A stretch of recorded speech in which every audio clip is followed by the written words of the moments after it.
Hi, நான் தீபக். இது தீபக் பாட்காஸ்ட்டில் நம்ம என்ன பார்க்க போகிறோம் அப்படின்னா, நான் போன பாட்காஸ்ட்டில் சொன்ன மாதிரி கமர்ஷியல் ஃபிலிம் கிடையாது. கமர்ஷியல் ஃபிலிமு இன்னும் 2-3 நாளில் வரும் அந்த பாட்காஸ்ட். இப்போ வாகை சூடவா அப்படிங்கிற ஒரு படத்தை பற்றி பார்க்க போகிறோம். அந்த படத்தில் நான் பார்த்த சில விஷயங்களை பற்றி நான் பேச போகிறேன். அந்த படம் ஏற்கனவே கண்டிப்பாக பார்த்துருப்பீங்க. அப்படி பார்க்கலன்னா இந்த பாட்காஸ்ட் கேட்டுட்டு கூட நீங்கள் போய் பார்க்கலாம். ஏன்னா அந்த படம் பெரிய த்ரில்லர் மூவி கிடையாது. அதில் நான் ஸ்பாய்லர் கொடுத்து இது பண்ணுற அளவுக்கு எதுவும் கிடையாது. ஸோ நான் சொன்ன விஷயங்களெல்லாம் கேட்டுட்டு அதுக்கப்புறம் பார்த்தீங்கன்னா இன்னும் நிறைய டீட்டெயில் நீங்கள் அப்சர்வ் பண்ண முடியும். இப்போ பாட்காஸ்ட்குள்ளே போகலாம். ஃபர்ஸ்ட் இந்த படம் எப்படி ஆரம்பிக்குதுன்னா, ஃபர்ஸ்ட் சீன்லேயே ஒரு படம் பார்த்துட்ருக்காங்க. விமல் தான் ஹீரோ. விமலும் இன்னொருத்தர் பக்கத்தில் அந்த ஊசி மணி பாசிமணிலாம் வைப்பாங்கள்ல, கையில் துப்பாக்கி வச்சுருப்பாங்க இல்லையா, அந்த மாதிரி ஒரு ஆள் படம் பார்த்துட்ருக்காரு. எம்ஜிஆர் படம். எம்ஜிஆரும் நம்பியாரும் சண்டை போட்டுட்ருக்காங்க. சண்டை போட்டுருந்தோன்னே அந்த வடிவேல் காமெடியில் வரும்ல, கத்தி தூக்கி போடுவாங்கள்ல டிவியில், அது மாதிரி எம்ஜிஆர் நம்பியார் கூட சண்டை போட்டுட்ருக்கும் போது அந்த பையன் அந்த ஊசிமணி பாசிமணி வைக்கிறவர் கையில் இருக்க துப்பாக்கி எடுத்து நம்பியாரை சுட்டுறேன்னு சொல்லிட்டு அந்த ஸ்க்ரீனை சுட்டுருவார். எதுக்கு சுட்டேன்னு கேட்டால் நம்பியாரை சுட்டேன் அப்படிங்கிற மாதிரி சொல்லுவார். அதான் இந்த கதையை, இந்த படத்தோட ஃபுல் கதையை அந்த ஒரு சீனில் காமிச்சிருப்பாங்க.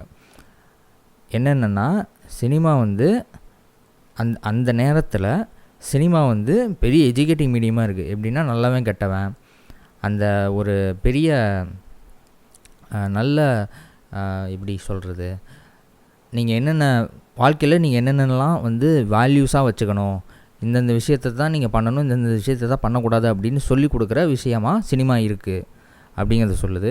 அதுக்கப்புறம் இந்த சினிமாவோட டெக்னாலஜியோ இல்லை ஒரு சின்ன ப்ரொஜெக்டர்லேருந்து ஒரு இதுக்கு திரைக்க போகுது அப்படிங்கிற ஒரு சின்ன விஷயம் கூட மக்களுக்கு தெரியாமல் இருக்குது அப்படிங்கிறத சொல்லுது.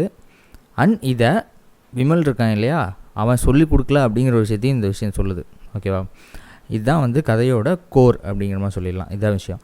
நெக்ஸ்ட்டு அப்படியே கொஞ்சம் கொஞ்சமாக படத்தை பார்க்க ஆரம்பிச்சிங்கன்னா, அடுத்த சீன்லேயே விமல் அவங்க அம்மா கிட்ட பேசிகிட்டு இருப்பார். எப்படின்னா, வாத்தியார் வேலைக்கு நான் போகிறேன்ல, அதாவது விமல் வாத்தியார் வேலைக்கு போய் போகிறாரு. ஸோ வாத்தியார் வேலைக்கு போகிறேன்ல, அதுதான் வாத்தியார் படம்னு சொன்னாங்க, அதான் போய் பார்க்க போனேன் அப்படிங்கிற மாதிரி கிண்டலாக சொல்லிகிட்டு இருப்பார். இப்போ என்ன இப்போ நான் போன சீனில் என்னன்னு சொன்னேன், அந்த சினிமா எஜுகேட் பண்ணுது அப்படிங்கிற மாதிரி சொன்னேன் இல்லையா, அதை தான் இங்கே இன்னும் உறுதிப்படுத்தியிருக்காங்க. வாத்தியார் வேலைக்கு தானே போகிறேன், அதான் வாத்தியார் படத்துக்கு போனேன் அப்படின்னா கிண்டலாக சொல்கிறது மூலிமா அதான் சொல்ல வராங்க. சினிமாங்கிறது ஒரு எஜுகேட்டிங் மீடியமாக இருக்குது அப்படிங்கிறது தான் அந்த படத்தில் சொல்ல வராங்க. ஓகே, நெக்ஸ்ட் இந்த செங்கசூளக்காரா அப்படிங்கிற ஒரு பாட்டு வருது. அந்த பாட்டை நீங்கள் ஃபுல்லாக கேட்டிங்கன்னா அதோட மீனிங் ரொம்ப நல்லா புரிஞ்சிச்சுன்னா, அந்த படத்தை பார்த்ததுக்கப்புறம் ஒரு தாட்டி அந்த பாட்டு கேளுங்க, ஒரு ஃப்ளோவில் கேட்பீங்க, அது ஒன்றும் பண்ண முடியாது, பெருசாக ஃபீல் ஆகாது. பட் ஃபுல் படத்தை பார்த்ததுக்கப்புறம் இன்னொரு தாட்டி அந்த பாட்டு கேட்டிங்கன்னா நீங்கள் கண்டிப்பாக அழுதுருவீங்க. அவ்வளோ அதோட வரிகள் ரொம்ப நல்லாயிருக்கும். அதை நீங்கள் கேட்டு பாருங்கள். அண்டு நெக்ஸ்ட்டு என்னென்னா, இவர் விமல் அந்த ஊருக்கு வருவார். அந்த ஊருக்கு தான் வேலை கிடச்சிருக்கும். அந்த ஊர், அதாவது ஒரு என்ஜிஓ மூலிமா அந்த ஊரில் வேலை செய்கிற மாதிரி ஒரு விஷயம் வந்திருக்கும். ஸோ அந்த ஊருக்கு வருவார். அந்த ஊருக்கு வரதை அவர் ஒரு கடவுளாக பாவிச்சிருப்பாங்க. ஒரு கடவுளாவோ ஒரு ஆண்டவர் அப்படிங்கிற மாதிரி, அதாவது ஆள்றவன், அவங்களெல்லாம் ஆள்றவன் அப்படிங்கிற மாதிரி ஒரு ஒரு மெட்டாஃபர் பண்ணியிருப்பாங்க இந்த படத்தில் ஃபுல்லாகவே. நிறைய இடத்துல பண்ணியிருப்பாங்க. அதுக்கு ஃபஸ்ட்டு பாயிண்ட்டு இதுதான். இந்த லாரி மேலே உட்காந்துட்டு வருவான். ஓகே, விமல் லாரி மேலே உட்காந்துட்டு வருவான். அதுக்கப்புறம் அந்த லாரியிலேருந்து கீழே இறங்கி அந்த ஊருக்கு வந்துட்டுருக்கும் போது ஒருத்தர் அவனை கூப்பிட்டு, உனக்காக தான் வெயிட் பண்ணிகிட்டு இருந்தேன், வந்துட்டியா, அவன் வந்துட்டான் அப்படிங்கிற மாதிரி சொல்லிட்டு போகிறார். அவர் ஒரு பைத்தியக்காரர். அவர் பேர் குருவிக்காரர் அப்படிங்கிற மாதிரி சொல்லுவாங்க. அவரை பற்றி பின்னாடி டீட்டெயிலாக பார்க்கலாம். Okay, next Kamarajar reference use பண்ணியிருப்பாங்க ஒரு இடத்துல. இவன் ஆக்சுவலாக அங்கே இருக்கிற பசங்களுக்கெல்லாம் பாடம் சொல்லிக் கொடுக்க தான் வந்திருப்பான். இந்த படம் அந்த படம் அப்படிங்கிறது எக்ஸாக்டாக நம்ம படத்தில் சொல்ல மாட்டாங்க, அதை கொஞ்சம் வேகாக சொல்லியிருப்பாங்க. அதில் ஒரு சின்ன விஷயம் இருக்குது, அதை நான் அப்புறம் வரேன். அதாவது சொல்லிக் கொடுக்க தான் வந்திருப்பான். சொல்லிக் கொடுக்க வரும்போது கரெக்டாக ஃபஸ்ட் எடுத்தோன்னா அவன் வேட்டி சட்டையெல்லாம் மாட்டிட்டு பசங்களை போய் கூட்டிகிட்டு பாடம் எடுக்க ஆரம்பிக்கலாம் அப்படிங்கிற மாதிரி நம்ம வெளியே வரும்போது காமராஜர் பற்றி ஒரு ரேடியோவில் ஒரு விஷயம் காமராஜர் பதவி ஏற்கிறாரு, அது மாதிரி வரும் ஒரு விஷயம். அதுக்கப்புறம் கொஞ்சம் கொஞ்சமாக படம் போக போக இதுதான் கம்யூனிகேஷன் கேப்பு அப்படிங்கிறது தெளிவாக ஆணி அடிக்கிற மாதிரி அடிச்சிருப்பாங்க. எந்த மாதிரி விஷயத்துலலாம் அப்படின்னா, அவன் அந்த ஒரு 2 ஸ்டூடெண்ட்டை அனுப்பிவிட்டு எல்லாத்தையும் கூட்டிகிட்டு வர சொல்லுவான் விமல். ஸோ அந்த 2 ஸ்டூடெண்ட் அதாவது 2 ஸ்டூடெண்ட் அப்படின்னு சொல்ல முடியாது, அங்கே 2 சின்ன பசங்க இருக்காங்க, அவங்களுக்கு சொல்லிக் கொடுக்க தான் வந்திருக்கான். ஸோ ஸ்டூடெண்ட்னு சொன்னேன். அந்த 2 பேரை வந்து அனுப்பி விட்ருப்பான், எல்லாத்தையும் போய் கூட்டு வா அப்படிங்கிற மாதிரி அனுப்பி விட்ருப்பான். அப்போ வந்து அந்த 2 பேரும் போயிட்டு தேடி பார்த்துட்டு கிடைக்கல அப்படின்ட்டு வருவாங்க. வந்து விமல்கிட்ட சொல்லுவாங்க, தேடி அப்பல்ல சார் அப்படிங்கிற மாதிரி சொல்லுவாங்க. தேடி அகப்படலை அப்படிங்கிற மாதிரி சொல்லுவாங்க. பட் அவனுக்கு வந்து யாருக்கு, விமலுக்கு வந்து தேவடியா புல்ல அப்படிங்கிற மாதிரி கேட்டுருவோம். ஸோ வந்து திருப்பி இன்னொருத்தன் வருவான், இன்னொருத்தன் வந்து அதே மாதிரி தேடி அகப்படலன்னு சொல்லுவான். ஸோ வந்து இங்கே பாருங்கள் சார், அவனும் தேடி அகப்படலன்னு தான் சொல்கிறான், தேடி அகப்படலன்னு தான் சார் நானும் சொன்னேன் அப்படிங்கிற மாதிரி சொன்னோன்னா அப்புறம் தான் அவனுக்கு புரியும் அவங்க தேடி அகப்படலன்னு சொல்லியிருக்காங்க, தேவடியா புல்லன்னு சொல்லலை அப்படிங்கிற மாதிரி. இந்த மிஸ்கம்யூனிகேஷன் தான் வந்து மேஜர் ஃபேக்டர் அப்படிங்கிற மாதிரி இருக்குது. இவன் வந்து ஒரு விஷயம் இங்கே வந்து கற்றுக் கொடுத்து ஒரு சர்டிஃபிகேட் வாங்குறதுக்காக வந்திருக்கான். அவங்க வந்து வேறு ஒரு ரூபத்தில் இருக்காங்க அப்படிங்கிறது இந்த இடத்துல தெளிவாக சொல்கிறாங்க.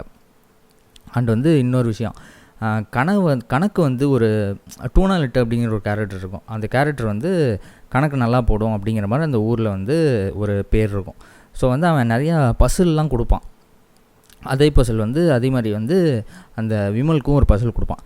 அந்த பசிலை வந்து ஃபஸ்ட்டு அவனுக்கு விமலுக்கு தெரியாது.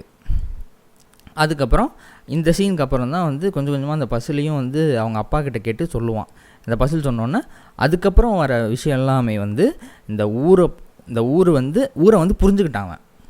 அதாவது அந்த டூலநெட்டு கணக்கை சரி செஞ்சதுக்கப்புறம் அந்த ஊரோட விஷயத்தை எல்லாமே புரிஞ்சுக்கிட்டான் அப்படிங்கிற மாதிரி தான் கதை போகும். அதுக்கப்புறம் அடுத்தது என்னென்னா, இவன் ஒரு இடத்துல வந்து சொல்லிக் கொடுக்கறதுக்காக அவன் வீட்டில் தான் சொல்லிக் கொடுப்பான். அந்த இடத்துல அந்த ஊருக்கு வந்தோடனே ஒரு இடம் தருவாங்க அவங்களுக்கு. அந்த விமலுக்கு வந்து ஒரு இடம் தருவாங்க. அந்த இடம் வந்து ஆடு மந்தை இருக்கும்ல, அந்த மந்தை இருக்கிற இடம், அந்த இடத்த தான் வந்து விமலுக்கு வந்து பாடம் சொல்லிக் கொடுக்கறதுக்கு அவன் வீடாகவும் யூஸ் பண்ணிக்கிறதுக்கு கொடுப்பாங்க. ஸோ வந்து அதில் இருக்கிற ஒரு ஆடு, அந்த ஆடு மேய்க்கிறவன் என்ன பண்ணுவான்னா, அந்த ஆட்டை பெரிய கெடா ஆடு, அந்த ஆடை வந்து விமல் மேலே தள்ளி விடுவான். அதாவது விமல் மேலே வந்து போய் இடி அப்படிங்கிற மாதிரி தள்ளி விடுவான். ஸோ வந்து போய் ஒரு தாட்டி இடிக்கும்போது அந்த சின்ன பையன் இருக்கான் இல்லையா, விமல் கூட இருக்கிற ஒரு சின்ன பையன் வந்து அதை தடுத்து புளியங்காய் கொடுத்து அனுப்பிச்சி விட்ருவான். ஸோ வந்து விமலுக்கு வந்து என்ன மாதிரி பாயிண்ட் வரும்னா, புளியங்காய் வந்து அவனுக்கு கொடுக்கணும் அப்படிங்கிற மாதிரி ஒரு விஷயம் வந்து அவன் மைண்டில் இருக்கும். இப்போ வந்து இந்த ஒரு விஷயம் யோசிச்சுக்கோங்க, அந்த ஆடு தான் வந்து அந்த பசங்க, ஓகேவா? இப்போ புளியங்காய் என்ன அப்படிங்கிற மாதிரி ஒரு கேள்வியோடு தான் வந்து ட்ராவல் பண்ண ஆரம்பிப்பாங்க. அதுக்கப்புறம் கொஞ்சம் சீனுக்கு அப்புறம் வந்து என்ன வரும்னா, விமல் வந்து யோசிச்சுட்ருப்பான், எப்படி அவங்கள கூப்பிட்றது அப்படிங்கிற மாதிரி யோசிச்சுட்ருப்பான். எப்படி அவங்கள கூப்பிட்டு வந்து உட்கார வச்சு அவங்களுக்கு சொல்லிக் கொடுக்க ஆரம்பிக்கிறது அப்படிங்கிற மாதிரி யோசிச்சுட்ருப்பான். சரி, ஓகே, கதை சொல்லுவோம் அப்படிங்கிற மாதிரி யோசிப்பான். கதை சொல்லுவோம் அப்படின்னு சொன்ன உடனே கொஞ்ச நேரத்தில் அந்த புளியங்காய் இருக்கு இல்லையா, அதை எடுத்து அப்படி பாக்கெட்டில் வைப்பான். ஸோ என்ன, கதை அண்ட் புளியங்காய் இந்த ரெண்டும் வந்து ஒன்று தான். கதை சொல்லி எப்படி மக்களை, அதாவது பசங்களை கூப்பிட்றானோ அதே மாதிரி தான் அந்த புளியங்காய் கொடுத்து அந்த ஆட்டை வந்து தான் வசத்தில் வச்சுக்கணும் அப்படிங்கிற மாதிரி நினைக்கிறான் அப்படிங்கிற மாதிரி ஒரு விஷயத்த சொல்லியிருப்பாங்க. ஓகே, ஏற்கனவே நான் சொன்னேன்ல, அந்த லாரி மேலே விமல் உட்காந்து வருவான், அவனை வந்து ஆண்டவன் அப்படிங்கிற மாதிரி ஒரு பாவிச்சிருப்பாங்க அப்படிங்கிற மாதிரி அந்த விஷயத்தை பாட்டில் கூட கொண்டு வந்திருப்பாங்க. ஆண்டவனா அப்படிங்கிற மாதிரி ஒரு வார்த்தை வரும், அதில் நீங்கள் பார்க்கலாம். அண்டு வந்து இன்னொரு முக்கியமான விஷயம் இந்த இடத்துல இருந்தால், அதாவது ஒரு இன்டர்வல் பிளாக் மாதிரி ஒரு விஷயம் வரும். அந்த விஷயத்துக்கு அந்த இடத்துல இருந்து தான் வந்து மொத்த கதையுமே ஆரம்பிக்கும். அதாவது அந்த ஃபஸ்ட்டு சீன் இருக்குல்ல, அந்த ஃபஸ்ட்டு சீனில் வந்து துப்பாக்கி எடுத்து சொல்லுவான்ல, அந்த சீனு இப்போ செகண்ட் ஹாஃப் ஃபுல்லாக அந்த சீன் தான் நடக்கும் அப்படிங்கிற மாதிரி ஒரு விஷயத்தை வச்சுக்கலாம். அப்படி தான் வந்து நடக்க போகுது. இப்போ வந்து அந்த சீனோட ஃபஸ்ட்டு ஸ்டார்டிங்கில் என்ன ஆகும்னா, அந்த பசங்க வந்து டேப் ரெக்கார்டு எடுத்துகிட்டு போய் தண்ணிக்குள்ளே முக்கிடுவானுங்க. ஸோ வந்து அந்த பசங்களுக்கு வந்து என்ன மாதிரி தாட் இருக்கும்னா, உள்ளுக்குள்ளே சின்ன சின்ன ஆளுங்க இருப்பாங்க, அவங்க தான் பாடுறாங்க அப்படிங்கிற மாதிரி ஒரு தாட் இருக்கும். அது வந்து விமலுக்கு வந்து ரொம்ப வருத்தமாக இருக்கும். இதை வந்து விஞ்ஞானம் என்னென்னமோ போயிட்டுருக்கு, பட் வந்து இவங்களுக்கு வந்து உள்ளுக்குள்ளே ஆள் இருக்கிறது மாதிரி தான் இவங்க நினச்சிட்டு இருக்காங்க. ஸோ வந்து இவங்களை படிக்க அனுப்புங்க, மத்தியானத்துக்கு அப்புறம் சாயந்தரத்துக்கு அப்புறம் அவங்க வந்து எப்படி படிப்பாங்க, ஒரு நாள் முழுக்க வேலை செஞ்சுட்டு அப்படிங்கிற மாதிரி அவங்க பெற்றவங்ககிட்டலாம் சொல்லும்போது, அங்கே செங்க சூளையில் நின்றுட்டு கேட்கும்போது அதுலேருந்து ஒருத்தர் சொல்கிறாரு, இவங்கெல்லாம் படித்து என்ன பண்ண போகிறாங்க அப்படிங்கிற மாதிரி சொல்கிறாரு. அதுக்கு விமல் வந்து, நீங்கள் என்ன தான் வந்து வேலை செஞ்சுட்டு இருந்தாலும் என்ன சேர்த்து வைக்க முடிஞ்சோ உங்களால், எவ்வளோ வந்து நீங்கள் சம்பாரிச்சிங்க, எவ்வளோ வந்து செலவு பண்ணுறீங்க அப்படிங்கிற கணக்கு வழக்கு உங்களுக்கு தெரியுமா, தெரியாதுல்ல, அதுக்கு உங்களுக்கு படிப்பு தான் முக்கியம் அப்படிங்கிற மாதிரி சொல்லுவாங்க. அப்பயும் வந்து அவங்க வந்து ஏற்றுக்க மாட்டாங்க. அதாவது அந்த ஆண்டவர் அப்படிங்கிற மாதிரி அந்த முதலாளியை தான் வந்து பெருசாக தூக்கி பேசுவாங்க. ஸோ வந்து விமல் வந்து என்ன பண்ணுவார்னா, ஒரு கீத்து இருக்கும், ஒரு கீத்தாக செங்கலை அடுக்கி வச்சுருப்பாங்க. அந்த ஃபுல் செங்கலை வந்து எண்ணி அவங்ககிட்ட சொல்லுவாங்க, என்ன மாதிரினா இவ்வளோ செங்கல் இருக்குது, அதாவது 2400 சம்திங் சொல்லுவார், இவ்வளோ செங்கல் இருக்குது, இதை அவங்க சொல்கிறாங்களா அப்படிங்கிறத பாருங்கள் அப்படின்னு சொல்லிட்டு போயிடுவார். அப்படிங்கிற மாதிரி சொல்லிட்டு போயிடுவார். பட் அந்த மக்களுக்கு வந்து பெருசாக நம்பிக்கை இருக்காது. இவர் பாட்டுக்கு சொல்கிறாரு, இத்தனை நாளாக கூட இருந்து காசு கொடுத்துட்ருக்கா, அவர் எப்படி நம்ம நம்பாமல் இருக்க முடியும் அப்படிங்கிற மாதிரி வந்து அவங்க பாட்டுக்கு வேலையை பார்க்க ஆரம்பிச்சிருவாங்க. ஸோ வந்து நெக்ஸ்ட்டு கொஞ்சம் சீன்ஸ்லாம் முடியும். அதுக்கப்புறம் திருப்பி இதே சீன் வரும். இந்த சீன் வரும்போது அவங்க வந்து டெஸ்ட் பண்ணுவாங்க. மக்கள் வந்து சரி ஓகே என்ன சொல்கிறாங்கன்னு பார்ப்போம், அவங்க உண்மையாக தான் சொல்கிறாங்களா இல்லையா அப்படின்னு சொல்லி பார்ப்போம். அப்படின்னு பார்க்கும்போது கம்மியாக சொல்லுவான், 1000 சில்லற 1500 சம்திங் அவ்வளோதான் சொல்லுவான், 2000க்கு பதிலாக. ஸோ வந்து அந்த ஒரு பேரண்ட் வந்து இது பண்ணிடுவாங்க. அங்கே புள்ள வந்து ஒரு சிங்கச்சூளையில் வேலை பார்த்துட்ருக்கோம், அதை அப்படியே கொண்டு போயிட்டு அங்கே விமல்கிட்ட கொடுத்து எதையாச்சும் படிக்க விடா அப்படிங்கிற மாதிரி சொல்லிடுவாங்க. அதுக்கப்புறம் தான் இந்த பாட்டு வரும். இந்த பாட்டில் வந்து ஆண்டவன் அப்படிங்கிற மாதிரிலாம் சில விஷயம் வந்து போர்ட்ரே பண்ணியிருந்தாலும் மெட்டஃபரிக்கலாக சொல்லியிருந்தாலும் இன்னொரு விஷயத்தை பெருசாக சொல்லியிருக்காங்க.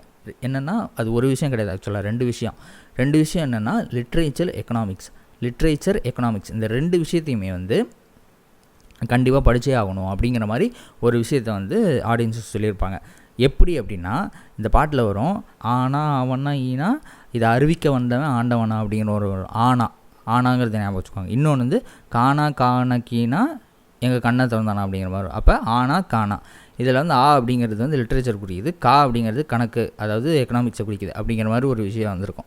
ஸோ வந்து நெக்ஸ்ட்டு நிறைய இடத்துல வந்து இதே விஷயத்த நிறைய இடத்துல சொல்லியிருப்பாங்க. லிட்ரேச்சர் எக்கனாமிக்ஸ் வந்து ரொம்ப முக்கியம் அப்படிங்கிறதுக்கு நிறைய விஷயத்த சொல்லியிருப்பாங்க. அதே மாதிரி போர்டில் அவங்களுக்கு அந்த பாட்டுலையும் சரி அதுக்கப்புறமும் சரி போர்டில் அவங்களுக்கு எழுதி கொடுப்பாங்க இல்லையா, எழுதி சொல்லிக் கொடுக்குறது இல்லையா, எழுத்து அதுக்கப்புறம் நம்பர்ஸ், இந்த 2 விஷயத்த நிறையா தாட்டி சொல்லிக் கொடுக்கறத காட்ட முடியும். அதே மாதிரி பேச்சுலேயும் வந்து சொல்லிக் கொடுக்க, அதாவது இப்போ உங்களுக்கு கையெழுத்து போட சொல்லிக் கொடுத்தது இல்லையா, நெக்ஸ்ட்டு வந்து உங்களுக்கு கணக்கு போடுறது எப்படி, அதுக்கப்புறம் வந்து அதை வந்து உங்கள் பெற்றவங்களுக்கும் சொல்லிக் கொடுங்க அப்படிங்கிற மாதிரி சொல்லியிருப்பார். ஓகேவா, இந்த 2 விஷயமே சொல்லிக் கொடுக்குறது ஓகே.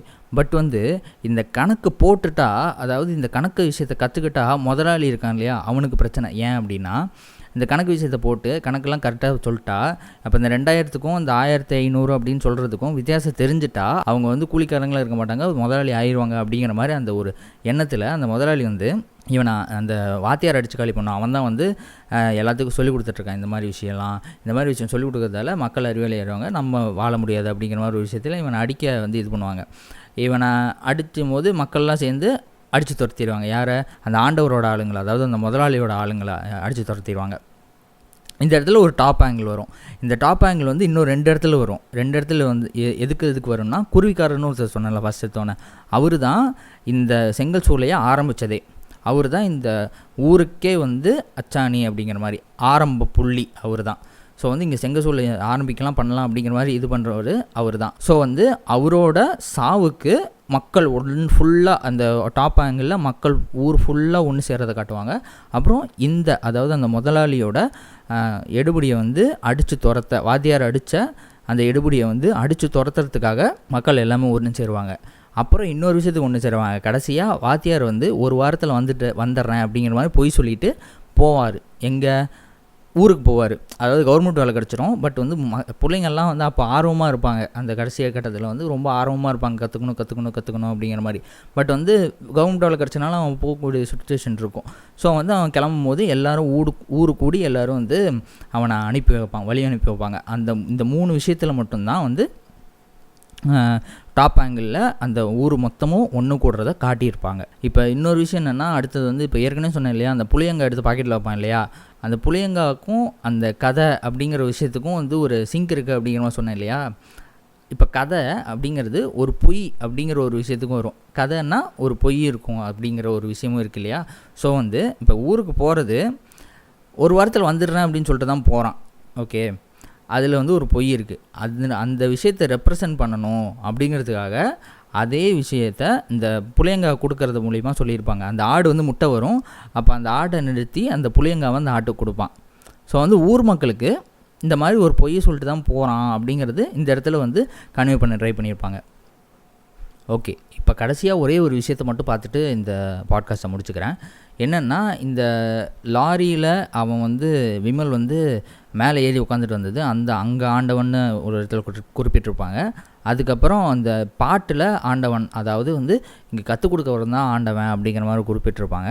இன்னொரு கேரக்டர், அந்த குருவிக்காரன்னு ஒரு கேரக்டர் சொன்னேன் இல்லையா, அந்த கேரக்டரை வந்து அந்த செங்கசூலக்காரா பாட்டிலேயே வந்து அவனை வந்து ஆண்டவன் அப்படிங்கிற மாதிரி குறிப்பிட்டிருப்பாங்க. இவர் அந்த குருவிக்காரர் வந்து செத்துருவார். செத்ததுக்கப்புறம் ஒரு 30வது நாள் படையல் இருக்கும். அந்த படையல் வச்சதுக்கப்புறம் அதாவது அந்த ஒரு நிறைய கேம்ஃபர்லாம் வரிசையாக அடுக்கி வச்சு சாப்பிடுவாங்கன்னு அந்த ஒவ்வொரு இதாக கொளுத்திக்கிட்டே வருவாங்க. ஒவ்வொரு கேம்ஃபராக கொளுத்திக்கிட்டே வருவாங்க. இப்போ வந்து அந்த கொளுத்திக்கிட்டே வருவாங்க இல்லையா, அந்த கோடியில் வந்து அவரோட வந்து படையல் அண்டு வந்து அவரோட ஃபோட்டோ அது மாதிரிலாம் வச்சுருக்கோம். இந்த கோடியில் வந்து சாப்பிட வாங்கன்னு இங்கே சொல்லிகிட்டே வருவாங்க. அங்கே முன்னாடி யார் வந்து நிற்பான்னா விமல். அப்போ என்ன மேட்ரு அப்படின்னா, விமலும் அந்த குருவிக்காரரும் ஒன்று தான். இப்போ என்ன மேட்ரு, ஆண்டவர்னு அந்த குருவிக்காரரை ஒரு இடத்துல கடவுள்னு இந்த குருவிக்காரரை ஒரு இடத்துல சொல்லிடுவாங்க. ஸோ வந்து இப்போ விமலும் குருவிக்காரரும் ஒன்று தான் அப்படிங்கிறப்ப ஆண்டவன் விமல் தான், அந்த எஜுகேட்டர் தான் ஆண்டவர் அப்படிங்கிற மாதிரி ஒரு விஷயத்தை வந்து அந்த இடத்துல சொல்லியிருப்பாங்க.